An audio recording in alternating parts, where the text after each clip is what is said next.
right. Good evening, my Plentyi family.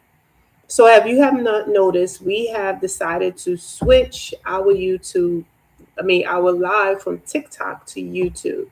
And I hope you are joining us this evening to hear about um, how parking can feel personal.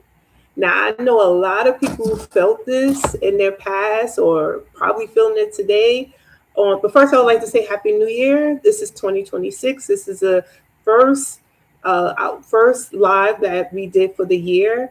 And we're excited about the things that's coming down the pipeline and things that we're going to be talking about. And if you have any suggestions on what you think we should talk about when it comes to parking, please put it in the comments and let us know. We're open for any conversations about that because we just love parking over here. So, first, I wanted to talk about why does parking feel personal, and when it becomes a conflict, right? So, have you ever noticed um, how parking can flip your mood in seconds, and you could be calm in a good mood, and maybe have even been excited about where you were going. And then suddenly you're tense, your jaw tightens, your patience disappear, all because you can't find a parking spot. And what's interesting is this: people don't, let's say, just get annoyed. People don't just get annoyed about parking. Sometimes it can get a little personal. And I know I've been guilty of that, that I'm looking for a parking space. And I remember when I was trying to park a vehicle, and I think I was taking too long, and someone got so upset with me that I was taking too long to park in a space, and they actually parked in the space. Like, they literally came from behind and parked in the space, got out the car and laughed at me. And I was upset at that moment. I'm like, should I scratch their car or should I fight them? But I just let it slide. But those are the thoughts that came to my mind. So what happens is, yes, people, they argue, they blame, and we feel disrespected. And I know at that particular moment, I felt disrespected. And sometimes it can even feel embarrassed. They can feel embarrassed or powerless. And I did feel embarrassed in a way because, I mean, I was trying to get in that space for a minute and I couldn't get in there, and they just kind of got in there in like 10 seconds, and I was stuck without a parking space, and I had to keep driving around for a parking space. So yeah. So today I want to talk about why emotional reaction is what causes so much conflict, especially in cities like New York City, California, Texas, DC, like some of these areas, Chicago. Yeah, and I think just in general, parking can be frustrating and it can feel personal at times, right? So even if you felt this way, you're not dramatic, you're not overreacting. There's actually a very human reason behind it. So parking isn't just logistics, right? Let's reframe the problem. When people talk about parking, they usually frame it like a technical problem, right? We hear things like we need more spaces, we need better rules, like the parking alternate side parking rules suck, or no standards, 7 a.m. to 10, all these things, right? And it's all true, it's all valid. Or we need better enforcement. Like, why is the NYPD traffic officers not ticketing these people from them double parking, or anything like that, right? And I think all of that is valid. No lie, it's all of it is valid. But parking isn't just a logistic issue. Parking sits at the intersection of time, space, and control. And those are the three things humans are extremely sensitive about. Like, I definitely know I am sensitive about my time, and I am sensitive about my space. And sometimes I don't control. Yeah, that's I'm borderline there sometimes. Um, and when all three feel threatened at once, emotions show up fast. I mean, have you ever felt when you weren't in control of something? How did you feel at that moment when you couldn't control a situation? We tend to try to control situations, and we have to let things just play its course and not always try to control the situation, because it actually winds up getting you in a bigger situation. So I'll leave it right there. But not because, and let's say not because we're irrational, but because we're human. We're human beings, right? So let's start with time. Most of them, I have my notes here. Okay, so most of us already are under pressure when we are parking. My headset up here. I don't know what's going on here. Got a little ponytail here, trying to get out. Right. So most of us are already under pressure when we're parking. So it could be us trying to get to work, and we need to find parking, and that right there is frustrating.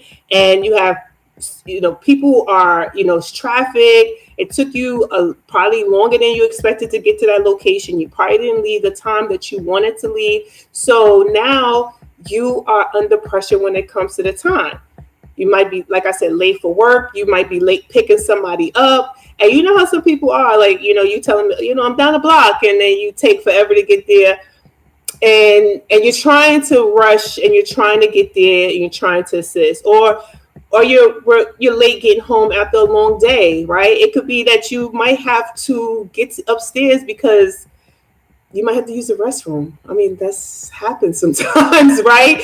And living in New York City, restrooms are very limited, but now our governor said that he's going to be putting public restrooms in place. So yay, we'll see how that works out. But that being said, that can be a serious issue, right? So parking isn't happening in a calm moment. It's happening in a stress one. When parking slows us down, it doesn't feel neutral. It doesn't. It feels like something is being taken from us, right? Which is our time. And when our time feels stolen, that frustrates us. I know it frustrates me. And sometimes I've come home and it's taken me like 45 minutes to find parking. And I'm so frustrated because I might have had on my mind, like, yeah, when I get upstairs, I'm going to start to cook and I'm going to do this. I had like all these plans of what I was going to do when I got upstairs. And then it takes me 45 minutes to find parking. And by the time I get out of my car, at 45 minutes, I'm kind of drained at that moment, and things I wanted to do, sometimes I can't do because I feel like it just took up so much of my time, right? I know a lot of people can relate to that. And then also is space, right? That's another issue, space. Space.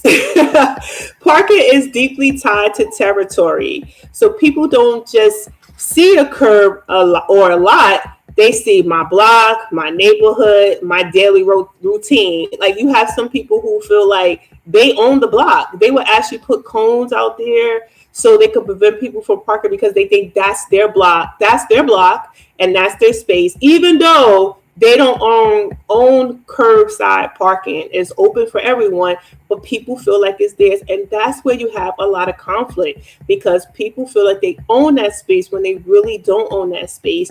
And people get into arguments and fights. And sometimes it can get so to extreme that people can wind up in the hospital or in jail, right?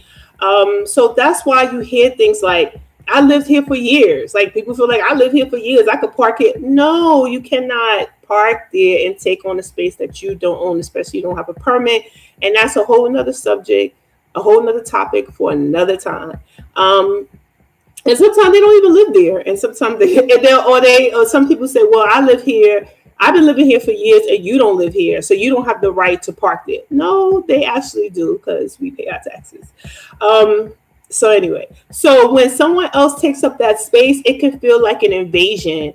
And even if no rules were broken, it's not about the car, it's about belonging. I can see that in so many different ways, not even with parking, but we'll leave that alone. And also control. Janet Jackson. Hey. The biggest trigger, third factor, and the biggest one is control. With parking, decisions are often made for us because we feel like we cannot control it, right? We can't. Signs change overnight. Streets close without warnings. Tickets appears on our windshields overnight, in the morning time. car get towed. Um, tow trucks arrive without conversation. Sometimes you can't even, like, they literally have your car on the tow truck, like they lifting it up, and you can try. Sometimes they'll work with you, but you actually be seeing your car just being driven away to the towing Navy Yard. I think that's what's good. Yeah, tow yard. Yeah, Navy Yard.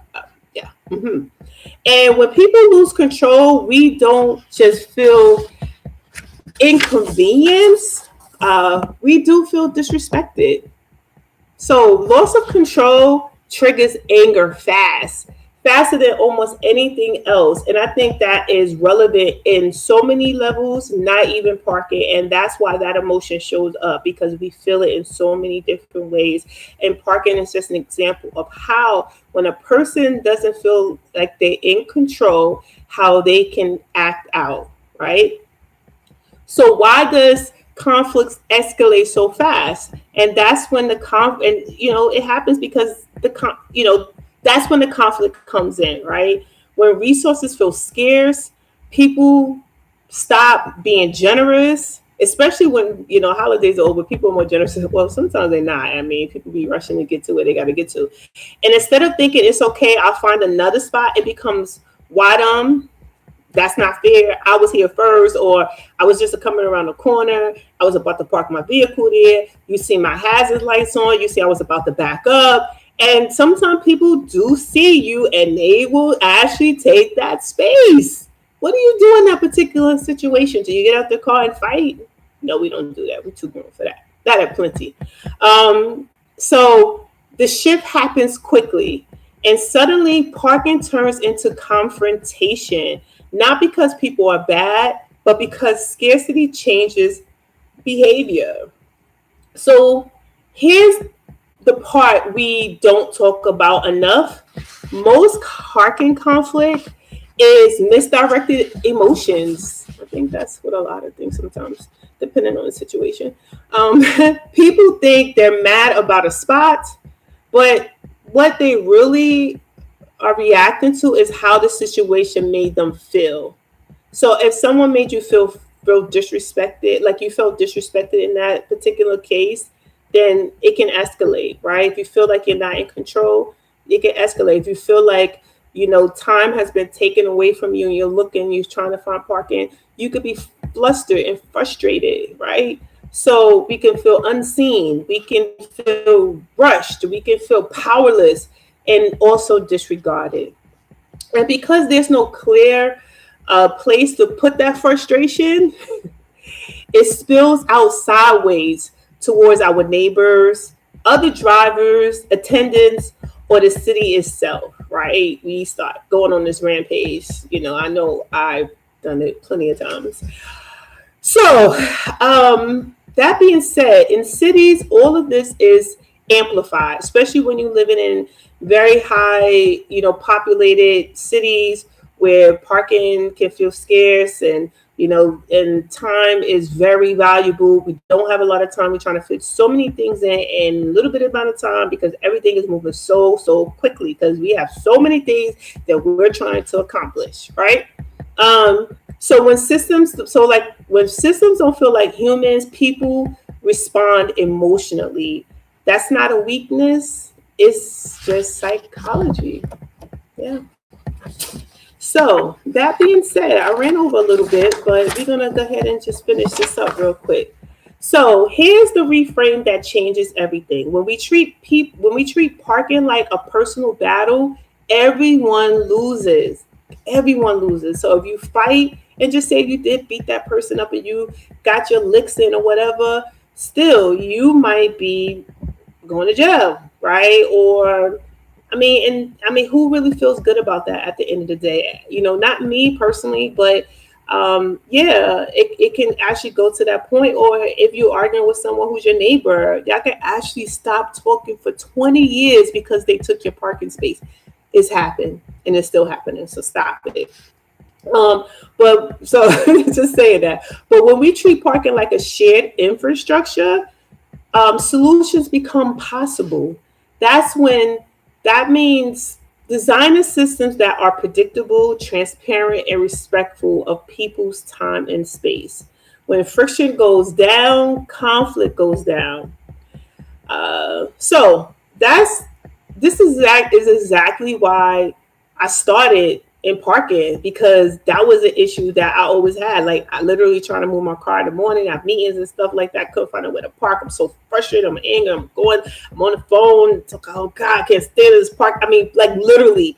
And then I would spend so much time, and then to the point that I'm trying to hurry up and get upstairs to the park, to upstairs, because I have a meeting. And then it's like, okay, well, I'm gonna park my car here for 30 minutes and come back and move my car. And then sometimes I forget to do that, and then I wind up with a ticket. So, like I said, this is actually why I started working in parking. Not because of cars, but because of how much unnecessary stress and tension parking creates in everyday life. When systems work better, people show up better at work, at home, and in their communities. So the next time you parking makes you angry, pause for a moment and ask yourself, am I really mad about the space? Or am I mad at somebody else? Or am I reacting to how the situation made me feel? That was a little joke right there. That question alone can change how we move through our city. So, that being said, I wanted to share that with you. I thought that would be a great topic, because I want you to think about that. It's all emotional, and where are we placing our emotion, and where does this come, and how is it making you feel? So, thank you, Plentyi family. That is all we have for today. And if you like what we talked about today, please like it.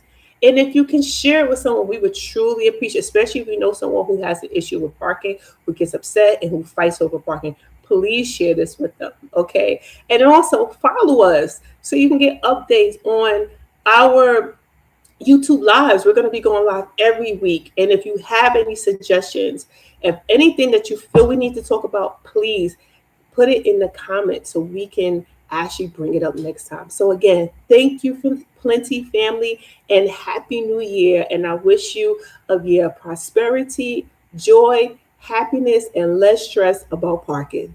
Have a good night.